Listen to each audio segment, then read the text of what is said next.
Hello everyone, welcome to DNA. आज जो हम टॉपिक करने वाले हैं वो है कैफे नॉर्म्स 3।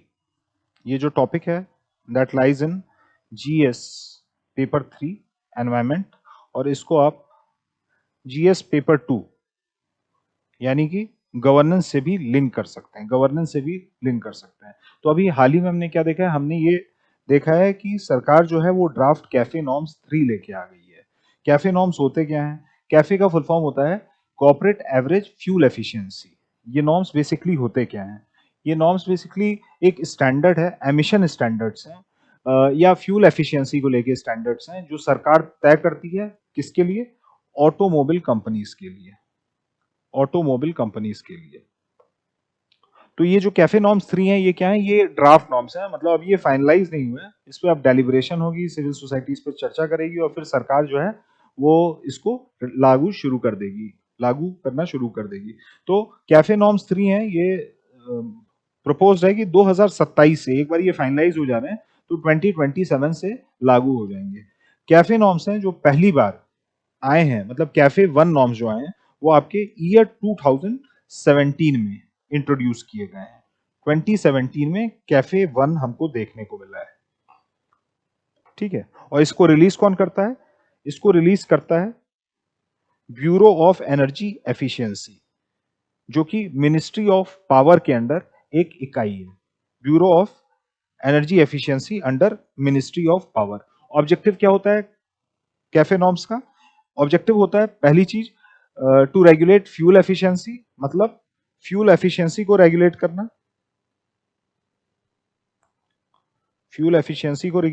करना, और साथ ही साथ कार्बन एमिशंस जो हैं उनको भी रेगुलेट करना। अब हमें ये पता है कि we are net importer of crude. हमारी 85 से 90% जो क्रूड की रिक्वायरमेंट होती है वो कहाँ से पूरी होती है? वो इंपोर्ट्स के माध्यम से पूरी होती है, जिसमें हमारे ठीक ठाक फॉरेक्स रिजर्व भी चले जाते हैं। तो अगर हमारे गाड़ियों का एवरेज जो माइलेज है वो खराब रहेगा तो बहुत स्वाभाविक सी बात है कि हम पर किलोमीटर चलने के लिए जो पेट्रोल जलाएंगे वो ज्यादा चलाएंगे। तो कैफे नॉर्म्स क्या कर रहे हैं? कैफे नॉर्म्स एक नियम तय कर दे रहे हैं, एक स्टैंडर्ड तय कर दे रहे हैं, जिसके तहत ऑटोमोबाइल मेकर्स जो है वो कंप्लाई करके गाड़ियों की जो एफिशिएंसी है, फ्यूल एफिशिएंसी, उसको कम कर सकते हैं। तो एक तो हमने अपना फॉरेक्स बचाया कैफे नॉर्म्स पूरा करके। दूसरा काम हमने क्या किया, चूंकि हम पेरिस अग्रीमेंट है उसके भी सिग्नेटरी हैं, हमारा एक इम्पॉर्टेंट एनडीसी है, नेशनली डिटरमिन्ड कंट्रीब्यूशन, कि हमें 2070 तक कार्बन न्यूट्रल हो जाना है।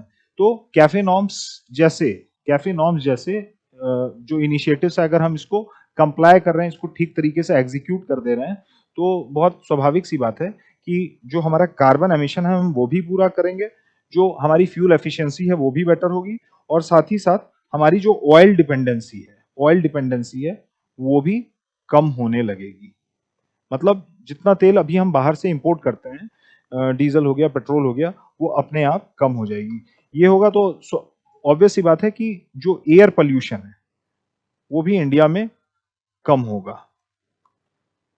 एक रीजन कैफे नॉर्म्स को पुश करने का 2017 में ये भी था कि ये वो समय था जब जो ऑटोमोबाइल मार्केट है उसका पैराडाइम शिफ्ट हो रहा था। ये वो समय है जब ईवीज के बारे में चर्चा अभी शुरू हुई थी। ईवीज अभी सड़क पे नहीं दिखती थी, बट ईवीज आना शुरू हो गई थी वेस्टर्न वर्ल्ड में। तो 2017 में जो कैफे नॉर्म्स आए हैं उनका एक और इम्पोर्टेंट ऑब्जेक्टिव था। वो क्या था? वो था कि कैसे हम ऑटोमोबाइल सेक्टर को इंसेंटिवाइज करें कि वो जल्दी से जल्दी आईसी इंजन, मतलब इंटरनल कंबशन इंजन से स्ट्रेटेजिकली शिफ्ट कर पाए ईवी इंजन की ओर। So this was about 2017 CAFE norms. उसके बाद 2022-23 में हमको देखने को मिलता है CAFE norm 2 CAFE norms 2 CAFE norms है वो B, bureau of energy efficiency, जो मिनिस्ट्री ऑफ पावर के अंडर एक इकाई है। ये क्या करती है? 2022-23 22-23 में कैफे नॉर्म्स 2 जो है वो रिलीज कर देती है, और इस बार जो मानक हैं, जो प्रोविजंस हैं, उसको और ज्यादा स्ट्रिंजेंट कर दिया जाता है विज़ेवी कैफे नॉर्म्स 1, मतलब इस बार जो प्रोविजंस हैं और ज्यादा स्ट्रिक्ट कर दिए जाते हैं। जैसे अब जो ऑटोमोबाइल कंपनियां हैं उनके ऊपर एक लिमिट लगा दी जाती है कि उनको जो गाड़ियां बनानी है उसमें एक कैप रहेगी 4.78 लीटर पर 100 किलोमीटर की। इसका मतलब क्या हुआ कि अगर कोई गाड़ी 100 किलोमीटर चल रही है तो उसको 4.78 लीटर से ज्यादा पेट्रोल या डीजल नहीं कंज्यूम करना है। पहला जो नॉर्म है कैफे नॉर्म्स 2 के तहत ये रहता है कि मतलब for every 100 kilometre 4.78 kilometre litre से ज्यादा जो फ्यूल है वो नहीं जलना चाहिए। दूसरा जो नॉर्म सेट होता है कैफे नॉर्म्स 2 से, वो क्या रहता है कि हर किलोमीटर पे जो मैक्सिमम कैप हो सकती है कार्बन डाइऑक्साइड एमिशन की, वो कितनी हो सकती है 113 ग्राम। ये दो नॉर्म्स हैं, ये सेट कर दिए जाते हैं कैफे नॉर्म्स 2, जो कैफे नॉर्म्स 1 2017 वाले को रिप्लेस करते हैं ईयर 2022-2023 में। दो नॉर्म्स क्या हैं कि अब जो नई गाड़ियां आएंगी उसमें जो कैफे नॉर्म्स 2 को कंप्लाई करेंगी उनको क्या करना पड़ेगा कि हर 100 किलोमीटर चलने में 4.78 लीटर से ज्यादा फ्यूल नहीं जलाना है। और दूसरा क्या है जो कार्बन डाइऑक्साइड एमिशन है उसमें मतलब हर किलोमीटर पे 113 ग्राम से ज्यादा कार्बन डाइऑक्साइड गैस एमिशन नहीं करना है। सो this was about cafe norms 2 जो 2022-2023 में हमको देखने को मिले हैं। अब कैफे नॉर्म्स 2 तो आ गए, कैफे नॉर्म्स 2 आ गए, लेकिन ऑटोमोबाइल मैन्युफैक्चरर हैं उनको खासी तकलीफ होने लगी। उनके साथ ये हो गया कि भाई जो उनकी छोटी गाड़ियां थी जो इंडिया में एन मास बिकती हैं, बहुत ज्यादा वॉल्यूम में बिकती हैं, उनकी गाड़ियों में डिप आने लगा। और कैफे नॉर्म्स 2 को पूरा करने के लिए वो जो छोटी गाड़ियां थी जो पहले थोड़ी सी प्राइस कॉम्पिटिटिव होती थी, अब उनके दाम बढ़ने लगे। तो पिछले 6 साल में हमने ये देखा है कि जो स्मॉल कार सेगमेंट है उसका जो सेल्स है वो ऑलमोस्ट 71% के आसपास डेक्लाइन किया है पिछले 6 साल में। तो इससे ऑटोमोबाइल मैन्युफैक्चरर थे वो खासे तकलीफ में थे and they sort of lobby to the government कि आप कैफे नॉर्म्स 2 को थोड़ा सा रिलैक्स करिए। जो ग्लोबल बेस्ट प्रैक्टिसेस हैं जैसे यूएस है या ईयू है या चाइना है, वहां पे भी इतने स्ट्रिंजेंट कैफे नॉर्म्स नहीं है। कैफे नॉर्म्स 2 जैसी स्ट्रिंजेंसी हमको नहीं देखने को मिलती है। तो इसे थोड़ा सा रिलैक्स किया जाए क्योंकि हमारी जो स्मॉल कार की सेगमेंट है जहां हमको काफी ज्यादा वॉल्यूम देखने को मिलती है उसमें ठीक ठाक डिप आया है।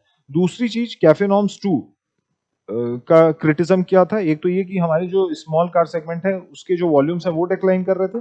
दूसरा दूसरा एक इम्पोर्टेंट क्रिटिक ये था कि ये जो रेजीम है वो सॉर्ट ऑफ इन्वर्टेड थी। इसमें क्या हो रहा था, छोटी गाड़ियों पे स्ट्रिंजेंसी की वजह से उनके प्राइसेस हाइक हो रहे थे, लेकिन एसयूवी जो बड़ी गाड़ियां हैं जैसे आपकी स्कॉर्पियो हो गई, फॉर्च्यूनर हो गई, वहां हमको क्या देखने को मिल रहा था, हमको ये देखने को मिल रहा था कि जो ज्यादा एमिशन करती हैं, जो ज्यादा कार्बन डाइऑक्साइड एमिशन कर रही हैं, वो कैफे नॉर्म्स 2 से बच जा रही थी, उनके दाम पे उतना ज्यादा असर नहीं पड़ रहा था।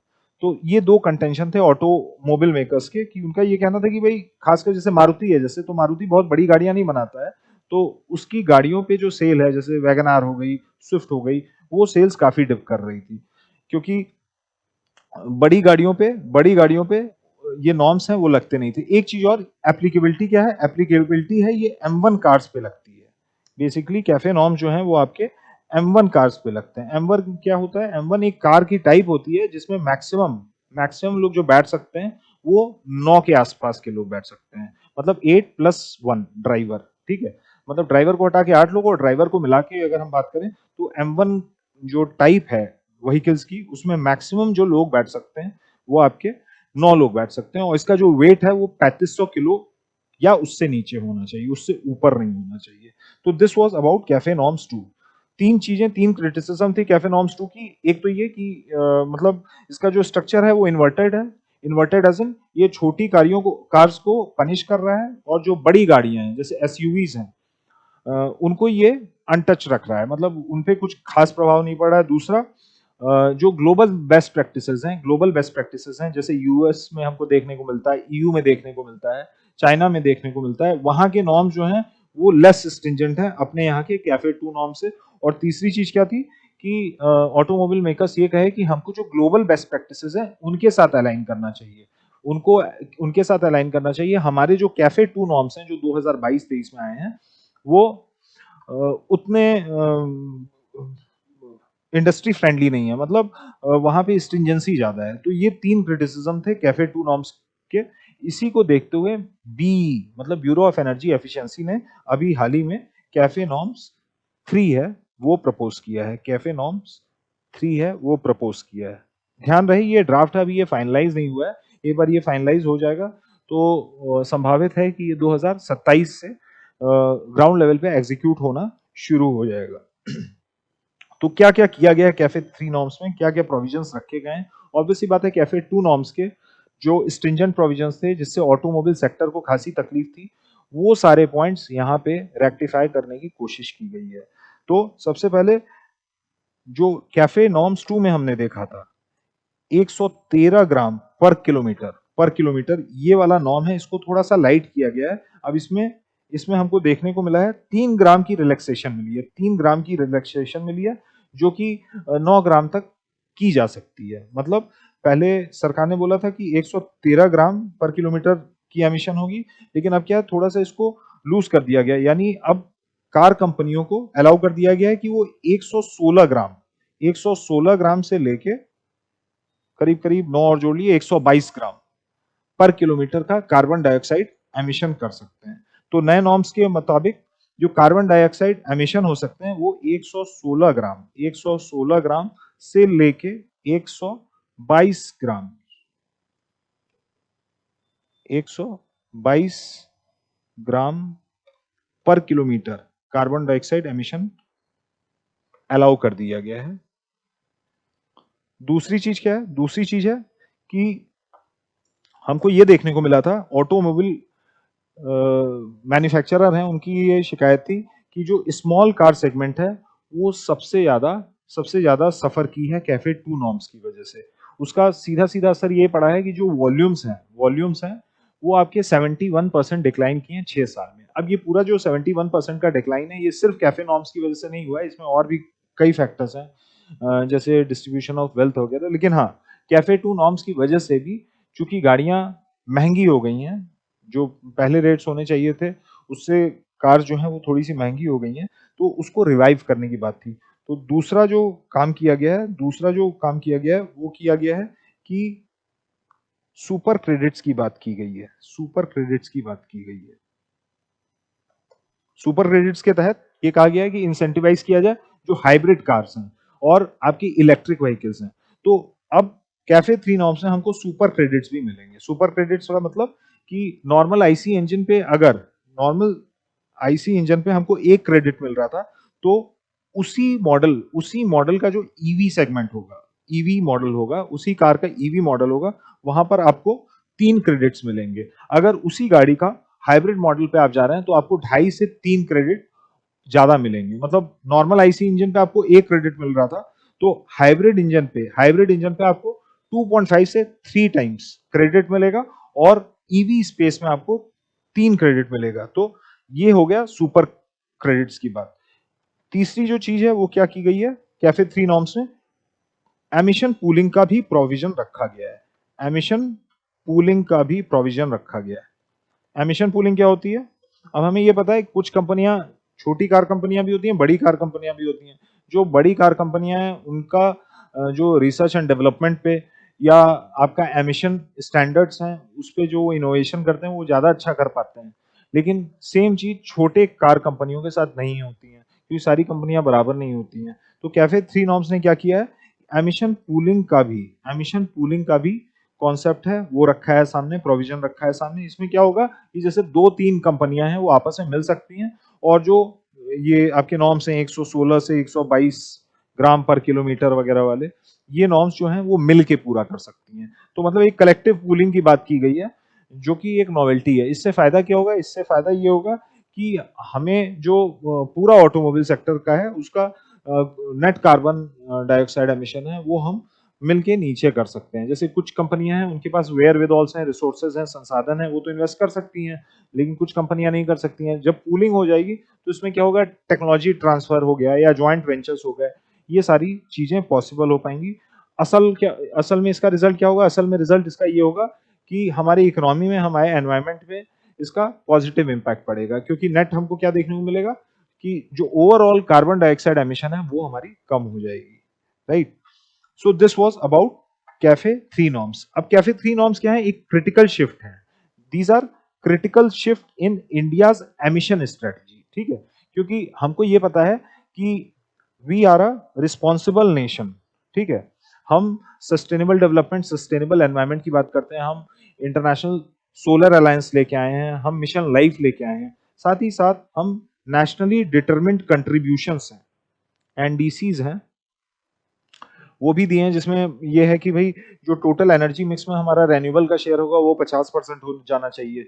2070 तक हम नेट कार्बन न्यूट्रल हो जाएं। तो ये सारे गोल्स अगर हमको पूरे करने हैं, हमको सस्टेनेबल डेवलपमेंट गोल्स हैं वो पूरे करने हैं, अपने एनडीसीज हैं या पेरिस एग्रीमेंट के जो हमें टारगेट्स हैं वो फुल्ली मीट करने हैं, तो इसके लिए बहुत आवश्यक हो जाता है कैफे 3 नॉर्म्स जैसे पहल या इनिशिएटिव। अगर हम ये कैफे 3 नॉर्म्स जैसे इनिशिएटिव्स और भी सेक्टर्स में ला पा रहे हैं तो बहुत स्वाभाविक सी बात है कि हमारा जो कार्बन डाइऑक्साइड एमिशन है वो कम होगा, और हमारी जो ऑयल पे डिपेंडेंसी है, ये तो एनवायरमेंट की बात हो गई, साथ ही साथ हमारी ऑयल पे जो डिपेंडेंसी है जो हम मिडिल ईस्ट से लेते हैं, अभी हम रशिया से बहुत ज्यादा तेल का खरीद बढ़ा दिए हैं पिछले 2-2.5 साल से, तो हमारी ऑयल डिपेंडेंसी भी कम होगी, प्लस हम धीरे धीरे ग्रीन मोबिलिटी की ओर बढ़ना शुरू कर देंगे। एक चीज और होगी इसके साथ कि हमारी जो ऑटोमोबाइल सेक्टर है वो और ज्यादा कॉम्पिटिटिव होती जाएगी with a period of time. अगला जो आर्टिकल है that is with respect to GS paper 3 internal security. AFSPA extended in 3 states।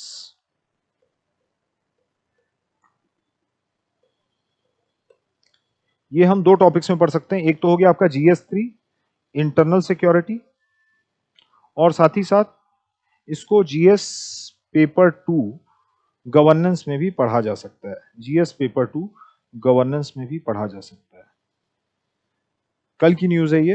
News क्या है, आफ्सपा को 3 स्टेट्स में एक्सटेंड कर दिया गया। कौन से हैं ये 3 राज्य? तीनों राज्य जो हैं वो पूर्वोत्तर नॉर्थ ईस्ट के राज्य हैं। पहला है आपका मणिपुर, जहां पर पिछले 1-1.5 साल से हमें डिस्टर्बेंसेस देखने को मिल रहे हैं। दूसरा जो राज्य है वो है आपका नागालैंड। तीसरा जो राज्य है दैट इज अरुणाचल प्रदेश। अब इन सारे राज्यों में पहले से आफ्सपा था, इसको एक्सटेंड कर दिया गया कितने समय के लिए? फॉर नेक्स्ट 6 मंथ्स इनको और एक्सटेंड कर दिया गया है। तो हमें पता है मणिपुर में क्या रीजन है। मणिपुर में हमें देखने को मिला कुकी और मेतीस, दो जो ग्रुप्स हैं उनके बीच में एक कन्फ्लिक्ट देखने को मिला। मेती क्या है? मेती एक नॉन ट्राइबल ग्रुप है, और कुकी क्या है? कुकी एक ट्राइबल ग्रुप है जो इनहेबिट करता है, जो रहता है कहाँ पे? आपका मणिपुर रीजन में। तो मणिपुर में हमें उन दोनों के बीच में कन्फ्लिक्ट देखने को मिला। कन्फ्लिक्ट इतना ज्यादा बढ़ गया कि दोनों ग्रुप्स के जो इंसर्जेंट ग्रुप्स हैं वो भी लड़ रहे हैं, और जो वहाँ की सिविल सोसाइटी है उनमें भी काफी ज्यादा मनमुटाव आ गया है। तो जो पूरा रीजन है वो काफी ग्रेवली डिस्टर्ब्ड है। ग्रेवली डिस्टर्ब इतना कि अभी हमको क्या देखने को मिला, वहां पे प्रेसिडेंट रूल लगा दिया गया, और वहां के एन बीरेन सिंह जो मुख्यमंत्री थे वो अब हट गए हैं। मतलब ये डेवलपमेंट कब हुई है? ये साल के शुरुआत में हमको डेवलपमेंट देखने को मिली है। तो मणिपुर में चूंकि नॉर्मलसी अभी पूरी तरीके से आ नहीं पाई है, तो मिनिस्ट्री ऑफ होम अफेयर्स ने क्या किया, आफ्सपा को, जो ऑलरेडी आफ्सपा यहाँ पर लगा हुआ था, उस आफ्सपा को, और कब लगा है ये लगा है आपका मई 2023 में, उसको फर्दर एक्सटेंड कर दिया गया है 6 महीने के लिए। उसके बाद समीक्षा की जाएगी, जो भी थ्रेट परसेप्शन होगा वो मेजर किया जाएगा, गेज किया जाएगा। उसके बाद फिर से जो मिनिस्ट्री ऑफ होम अफेयर्स है वो तय करेगा कि आफ्सपा को कंटिन्यू रखना चाहिए कि नहीं। लेकिन फिलहाल ये है कि आफ्सपा को मणिपुर में अगले 6 महीने के लिए दोबारा से लागू कर दिया गया। दूसरा है नागालैंड में। नागालैंड में भी हमको क्या देखने को मिल रहा है? नागालैंड में भी छिटपुट घटनाएं लगी रहती हैं, वहां पे भी नागा इंसर्जेंसी चरम पे है। एनएससीएन आइसक मुइवा और एनएससीएन खापलैंग दो ग्रुप्स हैं जिनकी डिमांड है क्या, ग्रेटर नागालैंड की, मतलब वो इंडिया से एक अलग कंट्री कार्व आउट करना चाहते हैं। तो नागालैंड में नागा इंसर्जेंसी को रोकने के लिए आफ्सपा जो पहले से लगी हुई थी इसको फिर से 6 महीने के लिए एक्सटेंड कर दिया गया है। अरुणाचल प्रदेश भी अगर आप मैप में देखेंगे तो आप देखेंगे ये तीनों जो स्टेट्स हैं ये मतलब नॉर्थ से साउथ एक साथ अलाइंड है। जैसे अरुणाचल प्रदेश सबसे ऊपर है, उसके नीचे उसके नीचे नागालैंड आता है, उसके नीचे मणिपुर आता है। तो और ये छोटे स्टेट्स हैं, बहुत बड़े स्टेट्स हैं नहीं। तो ऑब्वियस सी बात है मणिपुर में कुछ इंसर्जेंट ग्रुप्स हैं तो आसपास के प्रदेशों पे भी प्रभाव डालते हैं। तो नागालैंड जो है वो अरुणाचल से लगा हुआ है, तो यहाँ पे भी थोड़ा बहुत जो इंसर्जेंट ग्रुप्स हैं आ जाते हैं। तो इंसर्जेंसी को रोकने के लिए, इन इंसर्जेंट ग्रुप्स पे रोक लगाने के लिए अरुणाचल प्रदेश में भी जो आफ्सपा है उसको अगले 6 महीने के लिए एक्सटेंड कर दिया गया है। तो ये तो हो गया कि आफ्सपा को एक्सटेंड कर। अब जानते हैं आफ्सपा बेसिकली होता क्या है। आफ्सपा होता है armed forces special powers act. Armed forces special powers act, ठीक है। ये आया कब था पहली बार? तो ये आया था पहली बार ब्रिटिश इंडिया रजीम में आया था। ब्रिटिश इंडिया रजीम में आया था। और किस फॉर्म में आया था? ये एक्ट के फॉर्म में नहीं आया था, ये एक ऑर्डिनेंस के फॉर्म में आया था। ये एक ऑर्डिनेंस के फॉर्म में आया था ब्रिटिश इंडिया में। ब्रिटिश इंडिया में ये आया क्यों था ये जान लेते हैं। तो 1942 में, मॉडर्न हिस्ट्री जिसका जिसका हो चुका है नहीं भी हुआ है तो आप जानते होंगे 1942 में इंडिया में क्विट इंडिया मूवमेंट होता है। क्विट इंडिया मूवमेंट में इंडियन लीडर्स को टेम करने के लिए, रेगुलेट करने के लिए या क्विट इंडिया मूवमेंट को खत्म करने के लिए ब्रिटिश इंडिया गवर्नमेंट है वो आफ्सपा है वो इम्पोज करती, arm forces special power ordinance है वो लाती है। तो पहली बार ये आया है 1942-43 के आसपास आया है। और इसको लाया क्यों गया है? क्विट इंडिया मूवमेंट जो है, क्विट इंडिया मूवमेंट है,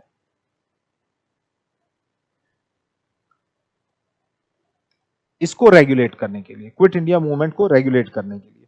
उसके बाद इंडिपेंडेंट इंडिया 1947 में हम इंडिपेंडेंट हो जा रहे हैं। और उसके बाद हमको क्या देखने को मिल रहा है? अब हम एक नई कंट्री है, ऑब्वियस सी बात है सेसेशनिस्ट फोर्सेस जो अलगाववादी शक्तियां हैं वो बहुत ज्यादा हैं। जगह जगह हमको इंसर्जेंसी देखने को मिल रही है, चाहे आप नॉर्थ ईस्ट में ले लें या we also saw trouble in Jammu and Kashmir. तो फाइनली हमको 1958 में नागालैंड में जो इंसर्जेंसी हो रही थी, नागा इंसर्जेंसी हो रही थी, उसको टेम करने के लिए आफ्सपा को दोबारा से लाना पड़ता है। पहले वो आता है किस फॉर्म में? ऑर्डिनेंस के फॉर्म में। 1958 में आजाद भारत में जब इंडिया आफ्सपा को लाया तो कैसे लाया है? एक एक्ट के माध्यम, मतलब संसद द्वारा पारित एक कानून द्वारा लाया गया है इसको, arm forces special power act. पहले जब ये आया तो कैसा आया? Arm forces special power ordinance, British time में जब क्विट इंडिया मूवमेंट को साबोटाज कराने के लिए लाया गया था। तो 1958 में आफ्सपा जो है इंडिपेंडेंट इंडिया में हमको देखने को मिलता है।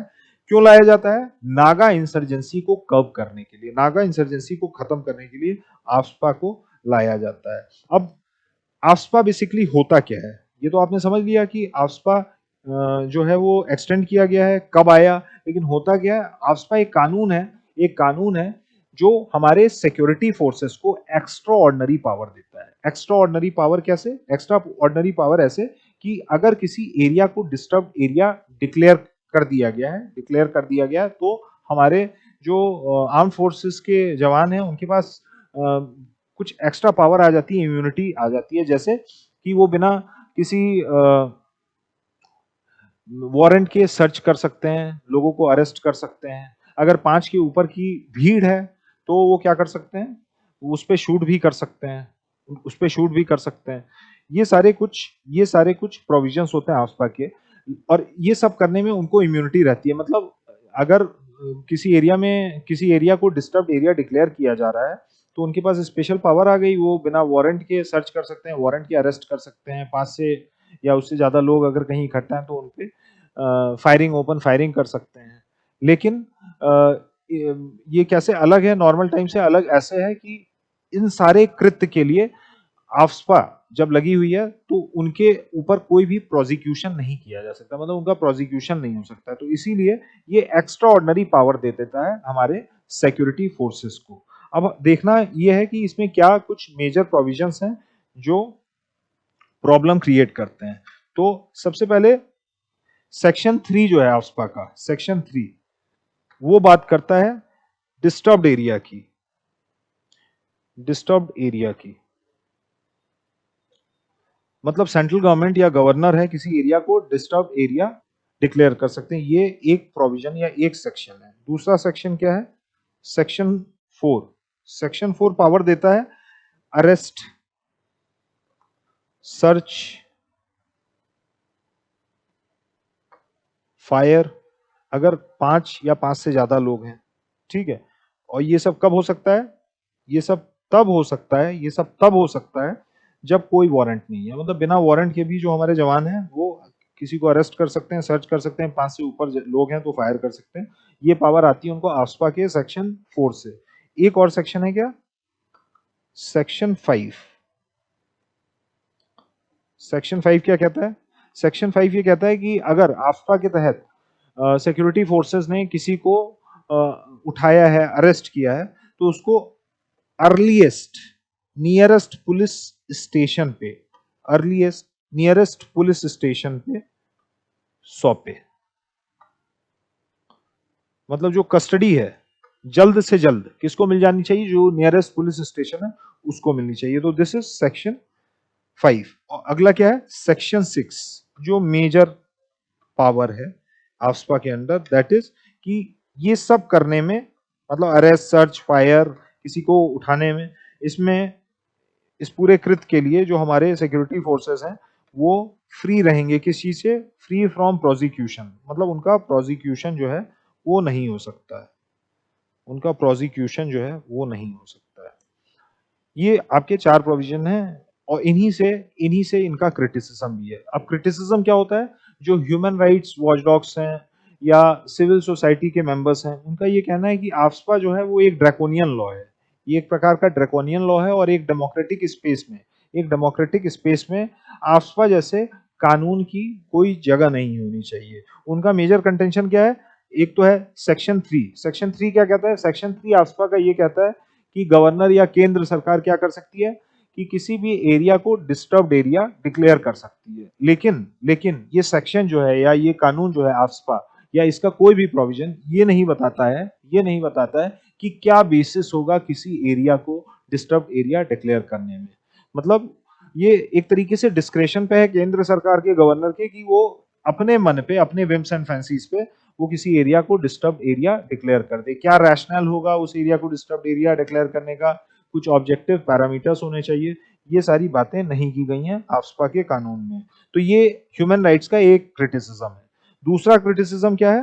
दूसरा क्रिटिसिज्म तो सेक्शन 4 ही है कि आप अरेस्ट कर रहे हैं, सर्च कर रहे हैं, 5 या उससे ऊपर लोग हैं या अप टू 5 भी हैं, तो आप फायर उस पर ओपन कर सकते हैं। तो this in itself can make our forces trigger happy. ठीक है, कि ये आर्बिट्ररी पावर दे रहे हैं। तो हमें पास में दिखा भी है कि कई जुडिशियल किलिंग्स हमको फिर कस्टोडियल किलिंग्स देखने को मिली है। तो मतलब इस कानून का काफी मिसयूज भी देखा गया है। तो सेक्शन 4 का दूसरा क्रिटिसिज्म है। तीसरा क्रिटिसिज्म जो एक्टिविस्ट हैं वो किसका करते हैं? सेक्शन 5 का। आफ्सपा के सेक्शन 5 में क्या लिखा हुआ है? आफ्सपा के सेक्शन 5 में ये लिखा हुआ है कि अगर हमारी सिक्योरिटी फोर्सेस किसी को पिक कर ले रहे हैं, किसी को डिटेन कर ले रहे हैं, तो अर्लीएस्ट उनको क्या करना पड़ेगा? जो नियरेस्ट पुलिस स्टेशन है वहां पर उनको सौंपना पड़ेगा। अब ये टर्म जो है अर्लीएस्ट, ये खुद में वेग है। मतलब अर्लीएस्ट किसी सिक्योरिटी फोर्सेस के पर्सनल के हिसाब से 2 घंटे भी हो सकता है, 8 घंटे भी हो सकता है, आधे घंटे भी हो सकता है। तो उस दौरान क्या हो सकता है कि उसको टॉर्चर किया जा सकता है, ठीक है, या परेशान किया जा सकता है।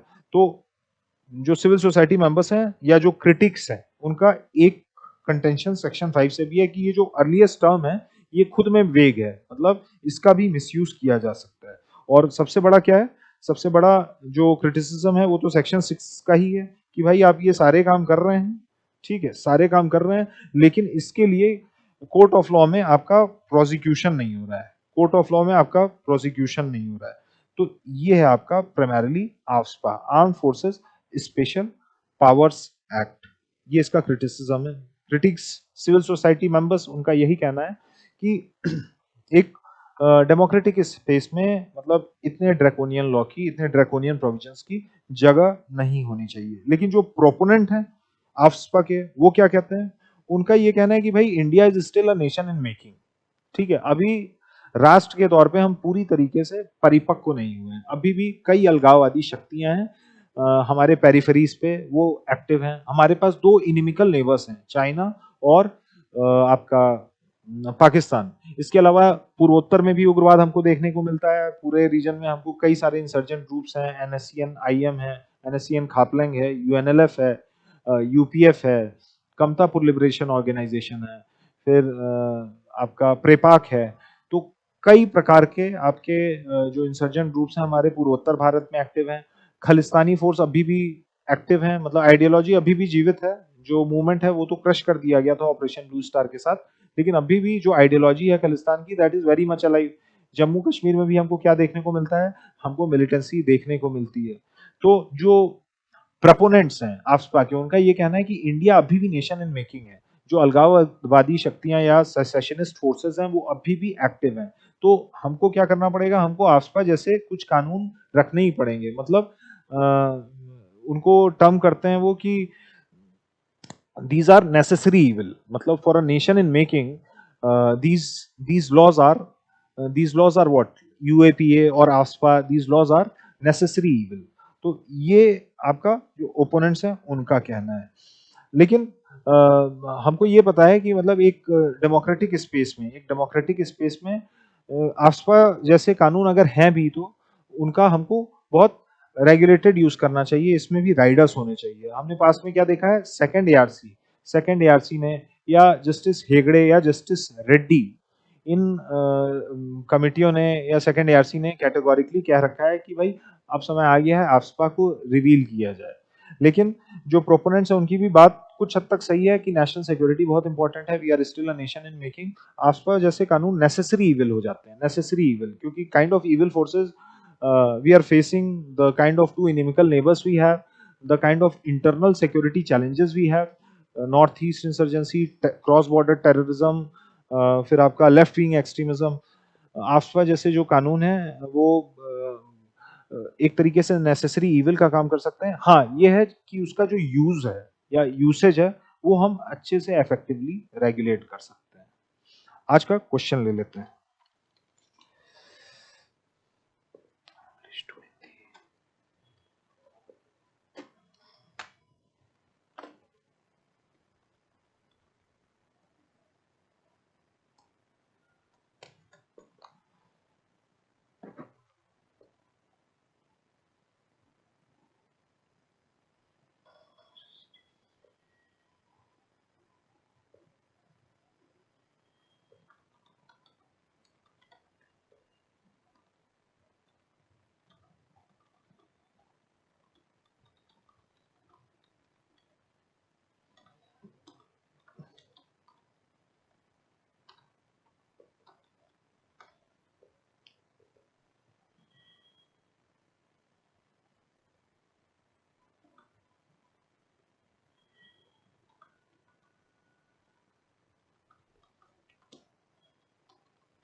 आफ्सपा जैसे कानून एक आवश्यक बुराई है, विश्लेषण कीजिए। इस अधिनियम के विवादास्पद प्रावधान क्या है? Laws like AFSPA are necessary evil. Analyze what are the contentious provisions of the Act.